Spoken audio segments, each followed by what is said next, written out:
Permasalahan sampah di Bali saat ini bisa dibilang cukup kritis karena volume sampah yang terus meningkat, bahkan sampai 3.600 ton per hari.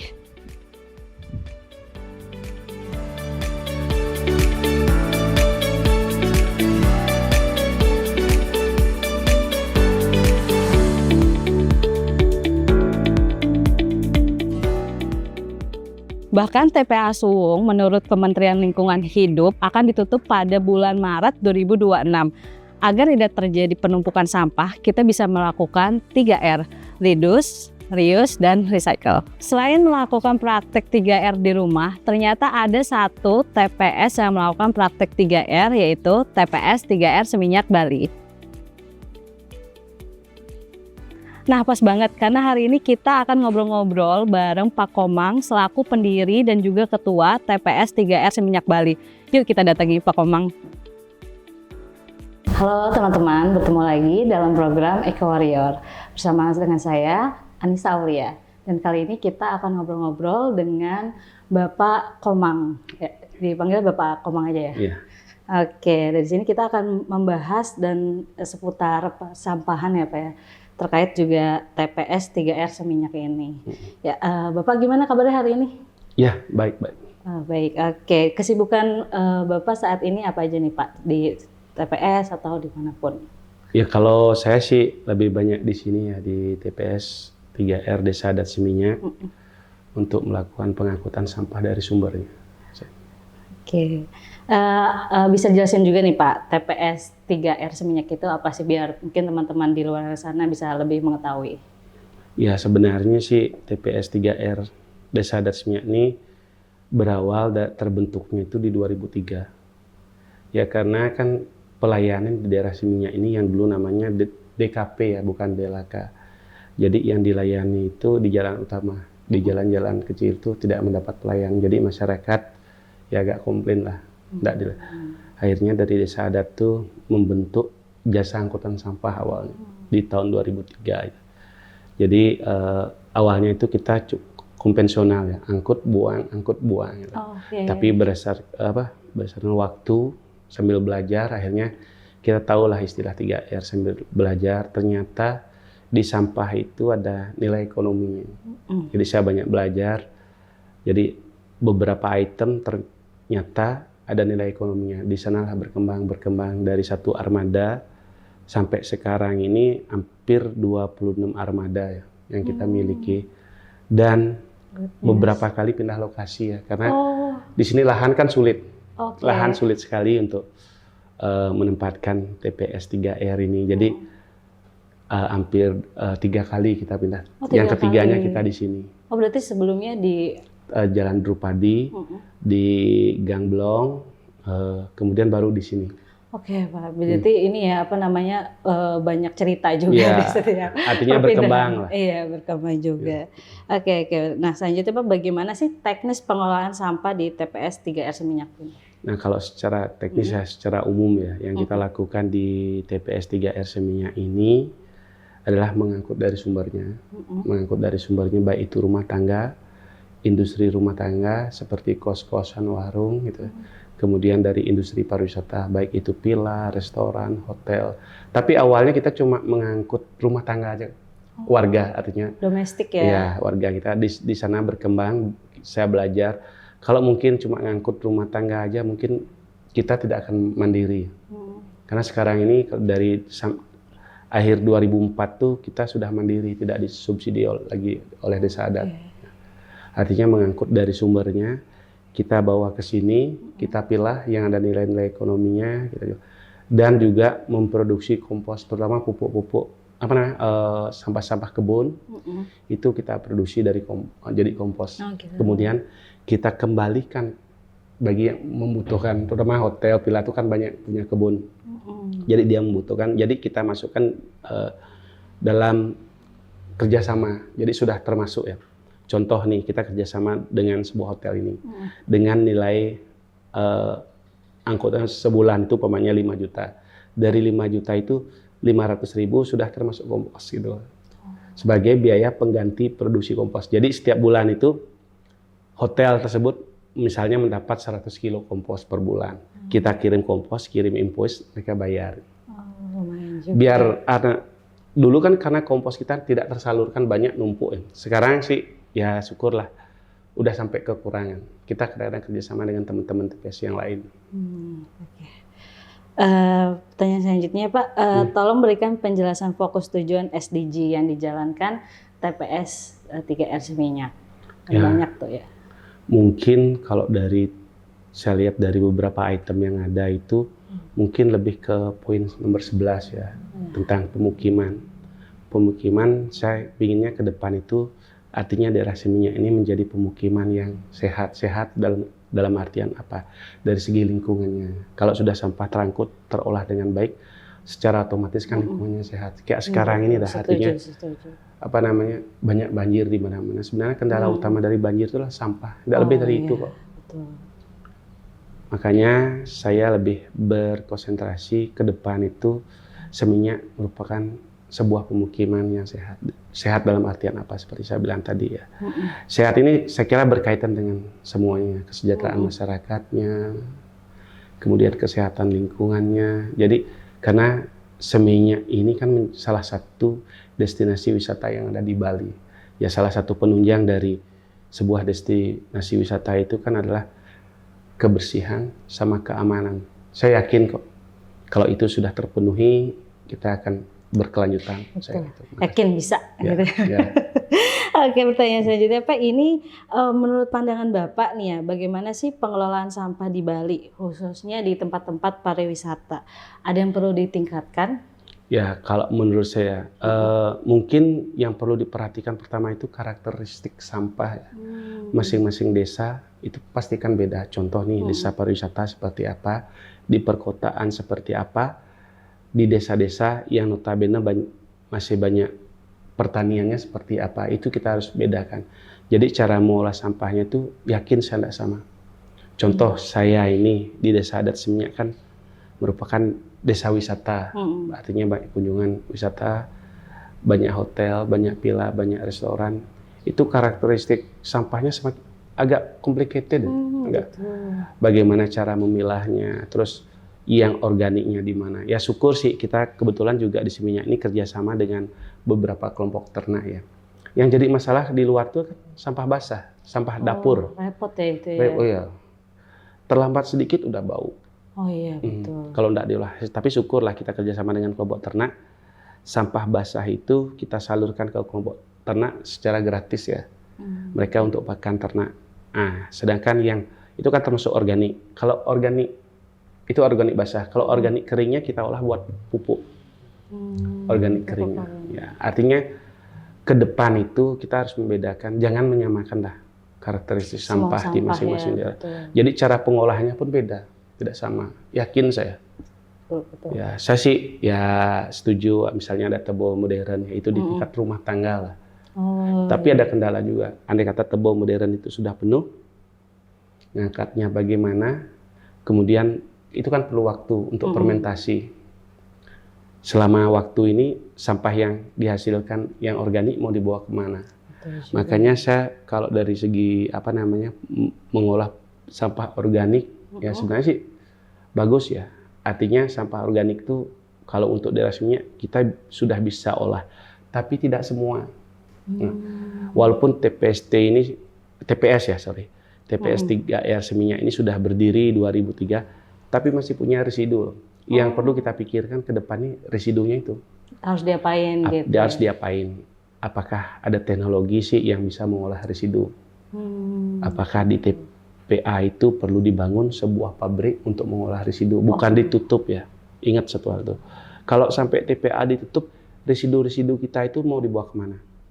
Apakah mau berserakan di jalan? Ya kalau TPA ditutup, mungkin pariwisata Bali akan tutup juga. Karena tidak bersih ya.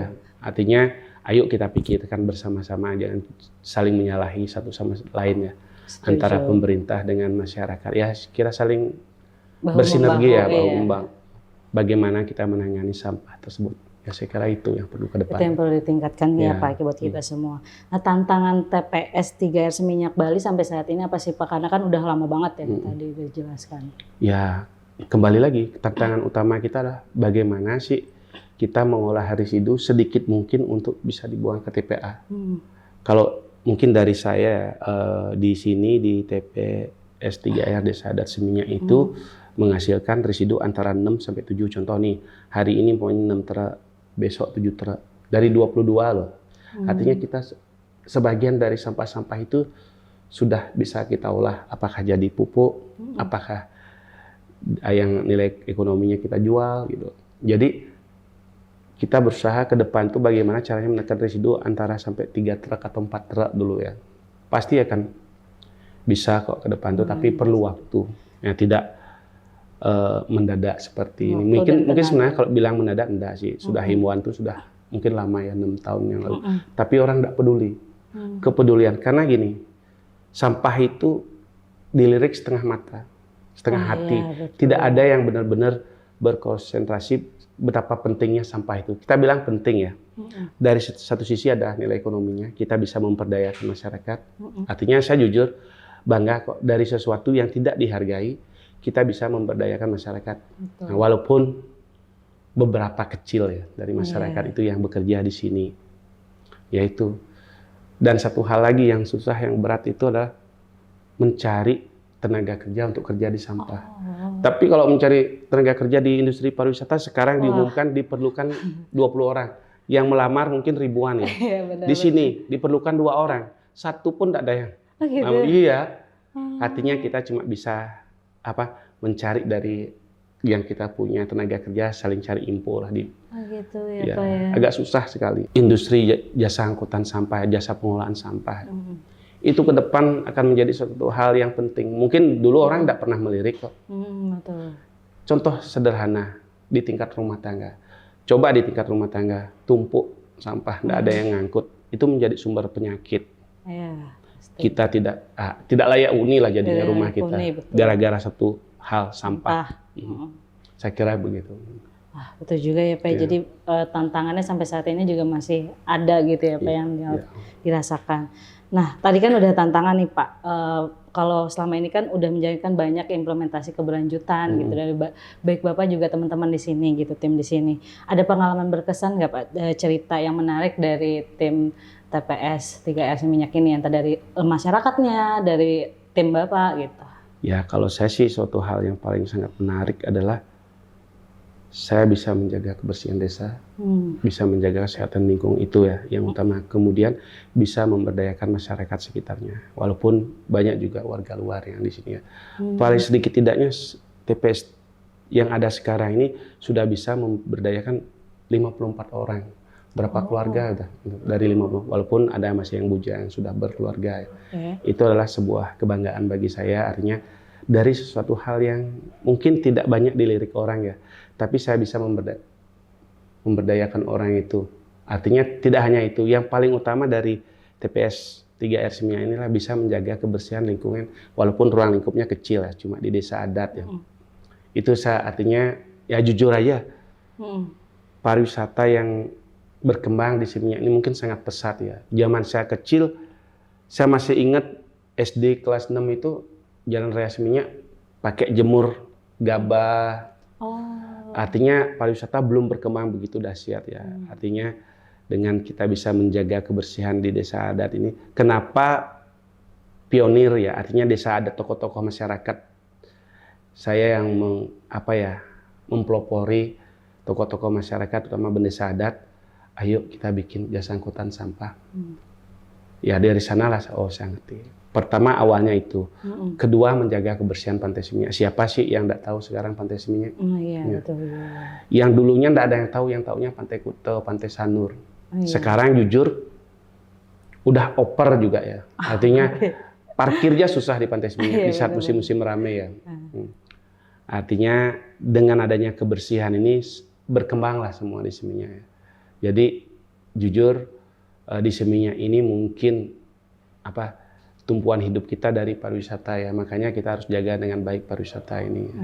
Karena saya merasakan saat pandemi ya tidak ada kerjaan apa ya. Sampah ada kok. Yang saya layani cuma rumah tangga, industri pariwisata ada. Sedangkan dari rumah tangga itu kan kalau kita lihat nilainya kan kecil sekali ya. jasa angkutan sampah. Sebenarnya sih di TPS 3R Seminyak ini ada istilah subsidi silang ya. Misalnya dari hotel pila nilainya agak tinggi karena subsidi warga-warga kita gitu. Jadi nilainya tidak begitu tinggi per rumah tangga yang tanpa usaha sekian. Kalau rumah tangga dengan ada usaha sekian gitu loh. Kalau restoran sekian, pila sekian, hotel sekian. Saya kira itu. Banyak banget cerita menariknya ya Pak ya. Jadi sebenarnya lika-likunya semakin didalemin sampah itu semakin asik. Ya jujur, semakin kita lah ternyata ini ada nilainya loh. Kayak mencari jarum di jeramil. Semakin lama semakin ya enak lah, artinya ada nilainya. Walaupun jujur TPS 3R Seminyak ini tidak berorientasi pada profit ya. Bukan, tapi kita lebih berorientasi pada kebersihan lingkungan. Yang penting bisa beroperasi, tidak usahlah cari keuntungan. Atau kita juga banyak spot, misalnya pihak ketiga, pemerintah terutama juga ya. Karena jujur di TPS 3R ini banyak spot juga dari pihak ketiga. Wah menarik ya, jadi termotivasi ini untuk menjaga kebersihan dan juga mengolah sampah. Nah, selanjutnya nih Pak, bagaimana sih Bapak melihat Bali 5 tahun ke depan dalam dunia pariwisata menurut pandangan Bapak? Kalau jujur, kalau Bali itu jadi kotor, yakin saya pariwisata ini tidak akan berkelanjutan. Karena kita cuma, Bali ini apa sih yang diandalkan? Yang utama dari Bali ini kan budaya. Budaya, artinya budaya yang ada di Bali, kalau itu sampai tercemar dengan kebersihan, artinya kotor, jorok, saya yakin tidak nyampe 5 tahun ke depan. Karena kompetitor kita, tidak usah deh jauh-jauh di tingkat nasional ya. Kompetitor kita, tetangga-tetangga kita semua berbenah ya. Kayak Banyuwangi, Labuan Bajo, kemudian ada Jogja, tidak usah dah ceritanya kayak Gili lagi. Kompetitor kita di tingkat nasional. Apalagi di tingkat luar, sedikit aja beritanya nyeleneh, wow, diblas langsung. Contoh kayak sekarang ini, coba buka tentang Bali yang kelihatan banjir, sampah. Itu keras loh pengaruhnya terhadap dunia pariwisata, jangan dianggap sepele sampah itu. Kalau mungkin kejadian suatu, apa kayak kemarin itu bom, sebelum itu mungkin terpengaruh ya, tapi kejadian bom itu atau teroris lah, di mana-mana bisa terjadi ya. Tapi kalau kebersihan itu sebenarnya kita bisa tangani. Bagaimana caranya ke depan itu biar Bali jadi bersih. Ya. Ini salah satu penunjang pariwisata ya. Itu kita harus jaga. Kalau sampai itu ya tidak nyampe lah 5 tahun ke depan. Kalau Bali ini kotor udah yakin saya akan. Ya, takutnya jadi nggak mau datang atau apa ya. Yakin saya. Contoh nih Mbak, pergi ke suatu daerah tapi sampai di sana tidak aman. Kotor, jorok. Untuk tahun berikutnya mau nggak berlibur ke sana sama keluarga? Yakin saya. Benar-benar jadi kapok takutnya ya gitu. Oke Pak, ini selanjutnya siapa sih yang telah menginspirasi Anda dalam menjalankan program berkelanjutan di sini? Siapa yang tokoh lingkungan atau pembuat perubahan? Ya, kalau saya sih terkait terinspirasi oleh siapa sebenarnya tidak ada ya. Saya ingin inspirasi saya yang paling adalah ingin menjadikan Seminyak itu ya daerah kunjungan wisata yang utama di Bali ini ya. Contoh nih, berkunjung ke Bali kalau tidak berkunjung ke Seminyak kayaknya tidak ke Bali. Saya ingin seperti itu. Saya tidak terinspirasi oleh ini, tapi memang kebetulan saya juga didukung oleh Desa Adat ya. Dari Desa Adat sendiri juga ingin desa kita bersih. Dari sana sebenarnya sih dulu saya anak rantau, kembali kenapa sih kita tidak jaga Bali? Kalau tidak kita yang jaga Bali terus siapa? Saya kira itu. Jadi tidak ada tokoh tapi emang melihat masalah sekitar sini ya Pak ya, jadi terinspirasi. Oke, nah pertanyaan terakhir Pak, pesan untuk masyarakat di luar sana nih Pak yang ingin mempraktikkan praktik keberlanjutan atau pengen mengolah sampahnya masing-masing, baik di ranah bisnis atau non bisnis, pesan-pesan untuk teman-teman di luar. Baiklah, mungkin ini sebuah pembelajaran buat kita semua ya. Ke depan itu kalau bisa mungkin sama-sama lah dengan pemerintah, ayo kita edukasi masyarakat. Karena edukasi dini kan tidak ada. Ada nggak di kurikulum itu tentang sampah?